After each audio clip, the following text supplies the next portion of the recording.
Hi, welcome to Scofield Farm. I'm Carice, and we live in Northern California, Zone 9B, where we can grow food year-round. We have a little family farm on 3.5 acres where we have chickens, bees, a golden doodle dog, 7 kids, fruit trees, a garden, and a lot of fun and craziness. And we love to invite you to enjoy it with us. Today I am making a special salt that I have given as Christmas gifts for the last couple of years. I am making Serrano salt.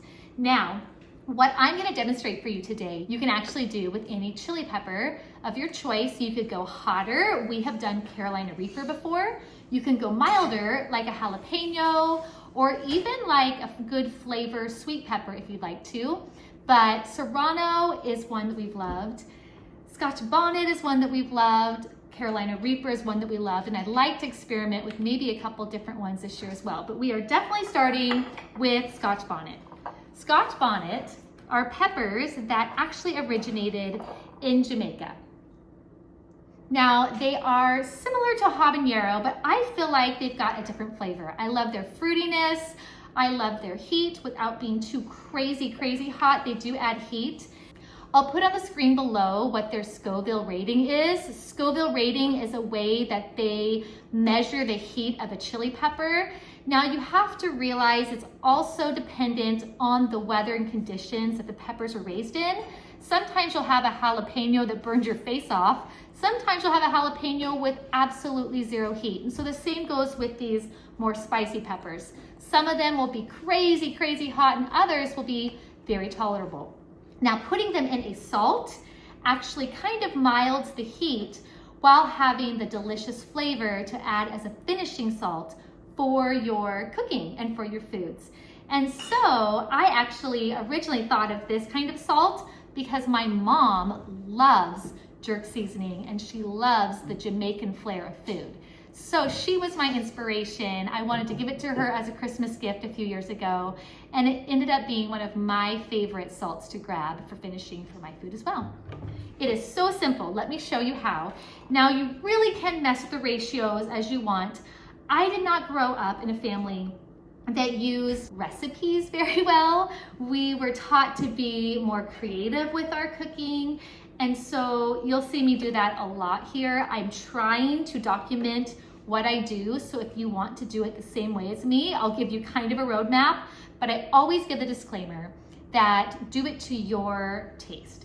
You might like it hotter, and so you may add more peppers and leave the seeds and membranes in. You might like it milder, and so you might take the seeds and membranes out or do fewer peppers. You might want some in between where you combine maybe a mix of peppers, like some spicy, some that are more mild or medium. Really, this can look however you want it to look, and experimenting with it is the best way to do it. I'm gonna start with 1, 2, 3, 4, 5, 6, 7 fresh Scotch Bonnet peppers. I did let some of the seeds come out here. I left some of them in. I am doing this for a craft fair, a Christmas bazaar. So I didn't want to burn people's faces off, but I did want it to be a super hot pepper type of salt. So I'm going to first pulse these a little bit, then I'll add in the salt, and I'll show you what kind of salt I use. Okay, oh no. User error around here is usually the thing.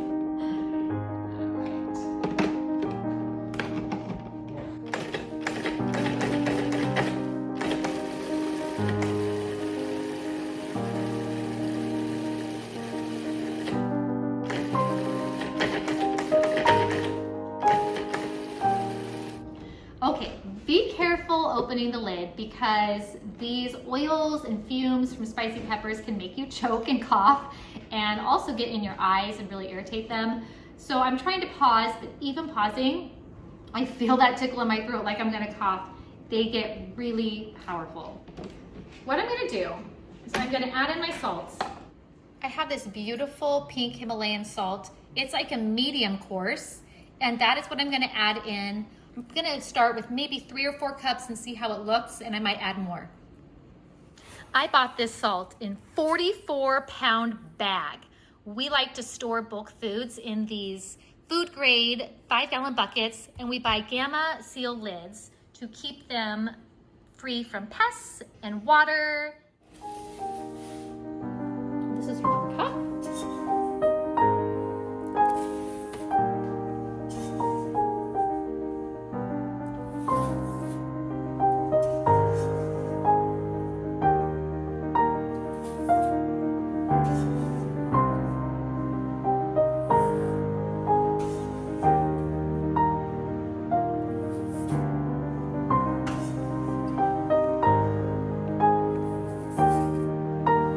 I'm going to pulse the salt in as well.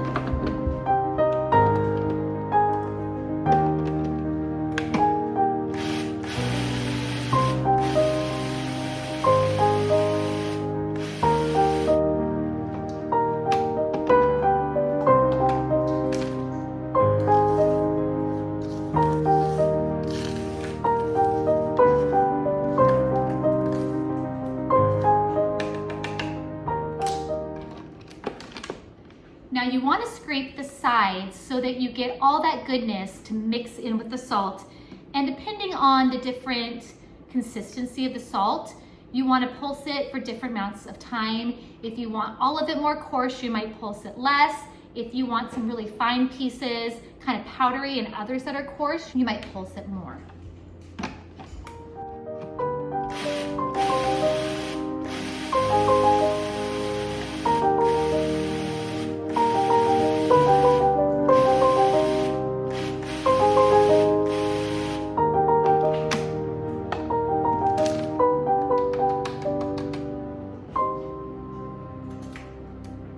Get a little taste of this. Definitely got some heat. This is gonna be good. It's gonna be a good one. Okay, this is super simple, guys. By the way, we harvested so many peppers right before frost. This is not even close to what we have. This is just what I have right here on the counter. I have Tabasco ready to start hot sauce. I have cayenne ready to grind, and a huge box over on the table. But this is what we're doing. We're going to put this on a pan, and then we're going to dry it out in the oven. These peppers have been sitting on the counter. They're not crazy full of moisture, but we don't want any moisture in our salt containers, so we will dry it out further. Now, I was asked recently if you could make the different herb salts and chili salts with dried peppers, dried basil, dried chives. My answer would be yes. However, I would still recommend making them with fresh, because when you get the moisture and the oils from the different herbs or peppers, it actually fuses that salt, and so it gives a deeper, stronger flavor. If I had dehydrated or dried Scotch bonnet, I would probably soak them in water for a little bit first before I did this recipe. You can do it with dried, it totally will work. I just feel like the flavors are more bold and powerful if it's able to kind of mix with the salt and then you dry them together. So that's how I do it. Okay, I'm gonna put them on the pan. We're gonna put them in the oven on a very low temp. I think the lowest my oven will go is 170. And I'll do that, stir them around a bit. I don't think they'll have to go as long as my herb salts do, but we'll just see as we go how that goes. Okay, I'm just gonna scoop this onto my tray. You can see the little orange dots, which is from the pepper.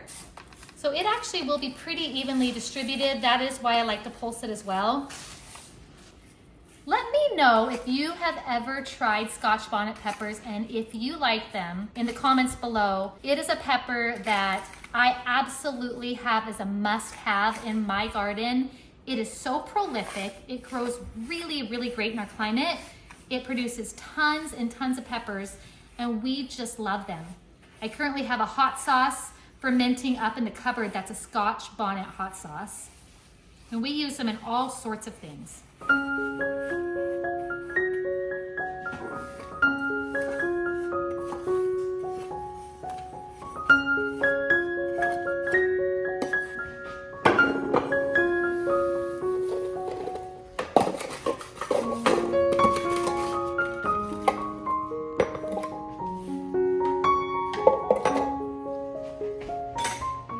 right, guys. It is that simple. These are gonna go in the oven. I am guessing what I'll do is I'll check them every 20 minutes. My herb salts took a little longer than I thought they would. It actually, at 170, depending on how thick I put the salts and how much moisture was in the herbs, it took me more like an hour and a half to 2 hours.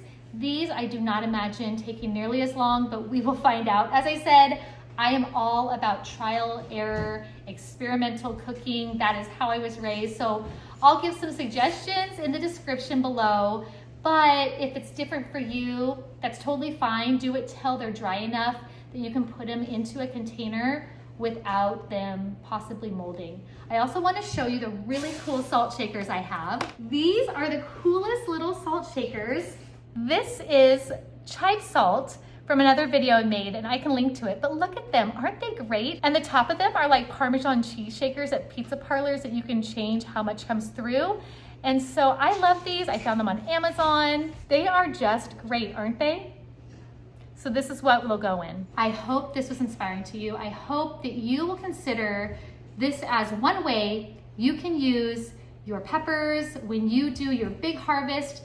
Either, I guess you could do it all through the summer, but when you have a big harvest in fall and are not sure what to do with your peppers, making a chili salt, I think, is one of the best uses and a great Christmas gift. Have a great day. Thank you for joining me, and I'll see you really soon.